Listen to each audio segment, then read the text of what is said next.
yakunu fi syai'in min adwiyatikum khairun fa fi syartati mihjamin au syarbati asalin au lad'ati binarin tuafiqudda wa ma uhibbu an aktawiya. Maka begitupun di sini di hadis Jabir yang maknanya hampir sama dengan hadis Ibni Abbas. Maka jika ada sesuatu yang sangat baik yang bisa kalian lakukan untuk pengobatan dari penyakit kalian, maka ada pada, tidak dibatasi di sini lafaz 3, namun jumlahnya ada 3. Fa fi syartati mihjamin, sama lafaz ini seperti Ibnu Abbas, pada torehan perlukaan pada titik bekam, titik hijamah, dengan silet dan yang lainnya, atau meminum madu, atau lad'atin binar, atau tekanan dengan api, maknanya besi yang dipanaskan kemudian ditekankan kepada otot tertentu dan daging tertentu, saraf tertentu, yang bisa menyebabkan tuwafiqudda. Maka ketiga ini bisa menyembuhkan dari penyakit. Dan di akhir disebutkan wama uhibbu an aktawiya. Adapun aku tidak menyukai kay. Di sini disebutkan kenapa kay dijadikan makruh dari lafaz Ibnu Abbas, wa ana anha ummati anil kay. Aku melarang umatku dari kay. Dan di hadis ini wama uhibbu an aktawi, Nabi mengatakan aku membenci dari kay. Kenapa sebabnya? Pertama, al-kay dengan api itu, maka dia itu adalah penyakit yang sangat mengerikan. Pertama, api ditekan kepada kulit. Kulit terbakar. Antum tahu kalau terbakar sakit. Dan mungkin sepekan, 2 pekan dalam keadaan sakit, terbakar dia. Apalagi disengaja, terus ditekan ke otot. Maka pengobatan yang luar biasa penderitaannya, meskipun akibatnya pada zaman itu menyembuhkan.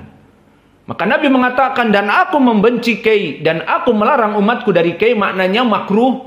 Karena pertama, obat yang sangat keras, tidak seperti bekam, minum madu, enak. Adapun bekam tidak begitu enak juga, namun tidak begitu keras sakitnya. Namun kay sangat keras. Kedua, memberikan asar yang buruk kepada kulit. Kulit akan terbakar dan membengkak, iya apa tidak? Seperti antum pernah terbakar ataupun terkena apa, maka jaringan sel kulit tersebut terbakar. Kemudian ditutup dengan kulit baru, seperti aneh bentuknya, tidak sama mulus, iya apa tidak? Nah, bagaimana untuk perempuan? Parasnya cantik, kemudian dia di-kay di pinggangnya waktu kecil atau di tubuhnya, maka akan terdapat asar. Apalagi tidak satu titik kaynya. Kaynya banyak. Maka membuat asar yang buruk. Kesimpulannya, inilah dari penyebab di mana kay itu adalah obat, namun dibenci oleh Nabi karena efeknya seumur hidup kulitnya rusak. Meskipun dia menggunakan apa saja, tidak akan kembali. Karena jaringan kulit itu memang terbakar dan membuat kulit yang baru. Sehingga ada asarnya. Dari kulit-kulit yang terkena kay itu berbeda dengan kulit yang lain. Tidak bisa hilang kecuali mungkin melaksanakan operasi kecantikan. Maka diperbaharui kulitnya, dijadikan rata seperti kulit yang lain sama. Yang timbul-timbul itu dijadikan sama. Dan begitu pun apalagi di kay di wajah. Maka banyak dari anak-anak kecil sakit bertahun-tahun, kemudian dibawa ke tukang kay, di-kay di pipinya, di-kay di lehernya. Itu waktu kecil, maka semakin membesar kulit juga membesar. Maka perempuan ini cantik. Namun di lehernya ada bekas kei. Inilah dari kenapa kei itu dibenci oleh Nabi. Masih ada waktu. Masuk kepada hadis yang ketiga. Maka ini hadis yang ketiga muttafaqun alaih juga. Kalau tadi muttafaqun alaih dari Jabir, sekarang muttafaqun alaih juga dari Jabir dengan lafaz yang lain. Qala al-Imam al-Bukhari rahimahullahu taala haddatsana Sa'id bin Talid haddatsana Ibnu Wahbin akhbarana Amr wa ghairuhu ana Bukairan haddatsahu ana Asim ibni Umar ibni Qatadah haddatsahu ana Jabir ibni Abdullah radhiyallahu anhuma adal muqanna'a summa qala la abrahu hatta tahtajima fa ini sami'tu Rasulullah sallallahu alaihi wasallam yaqul inna fihi syifa. Maka di dalam hadis ini yang intinya sama dari Jabir muttafaqun alaih. Di sini Jabir kisahnya menziarahi sahabatnya Al-Muqanna. Kemudian dalam keadaan sakit sahabatnya itu dia mengatakan la abrahu hatta tahtajima. Maka aku sangat menyarankan kepada kamu untuk berbekam. Maksudnya tidak aku biarkan kamu seperti ini, harus kamu berbekam. Fa ini sami'tu Rasulullah sallallahu alaihi wasallam yaqul inna fihi shifaun. Inna fihi shifaun. Apa i'rab syifa? Inna fihi shifaun. Aina mikrofon? Indak ya Haris. Inna fihi shifaun. Ma i'rab shifaun? Sahal ya akhi. Inna fihi shifaan. Shifaan di isim inna. Taib inna fihi shifaan, afwan. Ma i'rab shifaan? Isim inna muakhar. Taib ismun inna muakhar. Wa fihi jar majrur muta'alliq bi khabar inna. Yani muqaddam inna. Idan fi ilmil balaghah memberikan makna al-hasr. Maknanya kalau diterjemahkan inna fihi shifaun, bahwa sungguhnya padanya itu tidak ada kecuali penyembuhan. Inna fihi shifaun. Maka bisa asalnya shifaan, afwan, inna fihi shifaan. Maka bisa saja shifaan diawalkan ismun inna. Inna shifaan fih. Namun maknanya bahwa padanya itu kesembuhan. Namun di sini inna fihi shifaan, maka tidaklah ada penyembuhan kecuali pada berbekam. Dan dhamir ha di sini kembali kepada lafaz hatta tahtajima. Maka dhamir ha kembali kepada hatta tahtajima, sampai kamu melaksanakan hijamah. Dohirnya la abrahu, aku tidak akan pergi dari sampingmu di saat dia ziarah sampai kamu melaksanakan hijamah. Kenapa? Inna fihi shifaan, karena sesungguhnya tidaklah pada berbekam itu kesembuhan.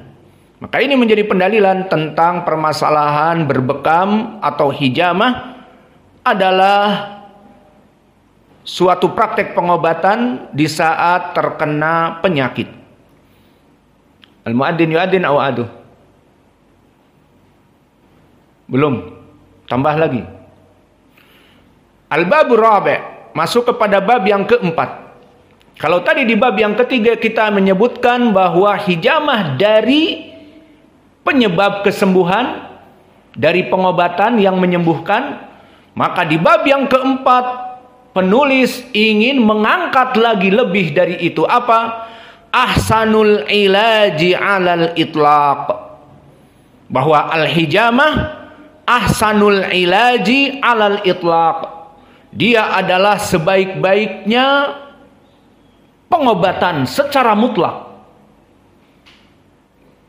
Di sini penulis menginginkan bahwa di sana ada pendalilan hadis yang menyebutkan dia lebih baik dari segala jenis pengobatan yang ada. Dan ini lisan Nabi. Maka dijadikan oleh penulis bab al-hijamatu ahsanul ilaji alal itlaq. Dia itu adalah sebaik-baiknya pengobatan secara mutlak, beristidlal dengan hadis yang muttafaqun alaih dari Anas ibnu Malik. Qala al-Imam al-Bukhari rahimahullahu taala, akhrajahu al-Bukhari rahimahullah fi sahihi, haddatsana Muhammad ibn Muqatil, akhbarana Abdullah, akhbarana Humaid at-Tawil an Anas. Maka dari Anas ibnu Malik, anahu su'ila an ajril hajjam. Ditanya Nabi tentang bolehkah membayar jasa orang yang membekam kepada kita.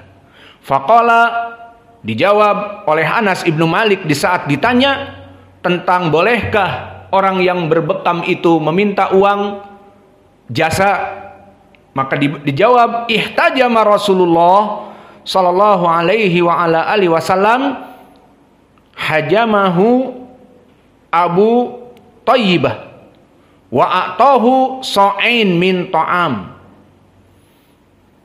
Bahwa dulu Nabi melaksanakan pembekaman dan yang membekamnya bernama Abu Thayyibah.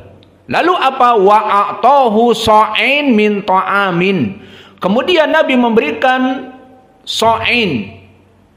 Dan sa'in seperti membayar zakatul fitr, arba'atu amdad, 4 dari kaleng susu dari to'am. Nah, to'am di sini mutlak. To'am di zaman Nabi apa? Bisa tepung, bisa kurma, bisa kismis, zabib, seperti di hadis zakah. So min tamrin, wa so min burrin, min daqiq, min syair, dari gandum yang lebih mahal, ataupun so dari tamr, maka tamr ditimbang arba'atu amdad, ataupun so'en, 2 tangan besar.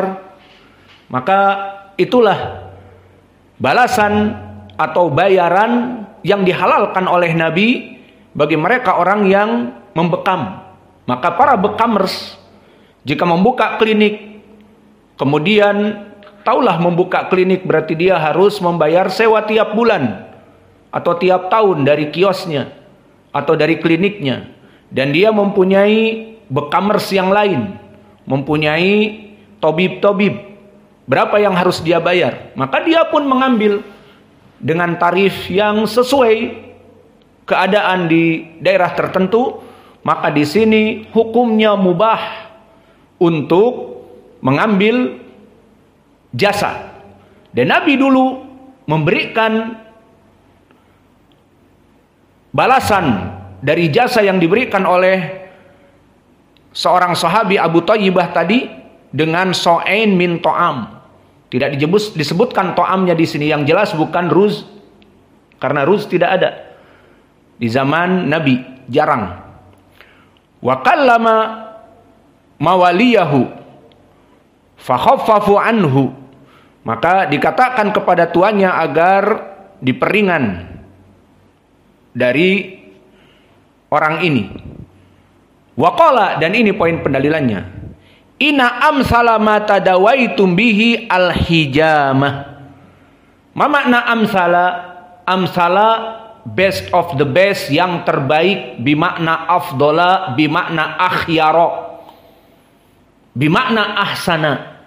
Maka kita artikan inna amsala, maka tidaklah kecuali sebaik-baiknya, best of the best, ma tadawaitum bihi, yang paling baik bagi kalian itu untuk berobat, kecuali al-hijamah.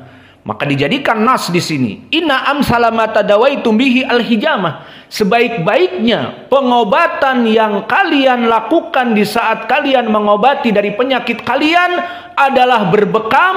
Maka ini nas dari Nabi, inna amsala bimakna inna afdola, inna akhyara, inna ahsana. Mana dalilnya? Di lafaz yang diriwayatkan oleh Imam Muslim. Maka hadis ini muttafaqun alaih wa li Muslim bi lafaz, dan diriwayatkan oleh Imam Muslim dengan lafaz inna afdhala ma tadawaitum bihi al-hijamah au huwa min amsali dawaikum. Maka disarah di sini bahwa sebaik-baiknya inna afdola sama dengan inna amsala. Di riwayat Al-Bukhari inna amsala, di riwayat Muslim inna afdola. Kilahuma bimakna wahid. Inna amsala dan inna afdola maknanya adalah sebaik-baik pengobatan yang ada pada kalian adalah dengan melaksanakan bekam. Maka di bab yang keempat ini penulis menyebutkan babu ar-rabi' al-hijamah ahsanul ilaj alal itlaq, bahwa berbekam itu sebaik-baiknya pengobatan yang dilakukan oleh kalian wahai Bani Adam, kata Nabi, wahai umatku. Maka pendalilannya hadis inna amsala ma tadawaitum bihi al-hijamah. Di riwayat Muslim inna afdhala ma tadawaitum bihi al-hijamah, bahwa sebaik-baiknya dari pengobatan yang kalian lakukan untuk mengangkat penyakit adalah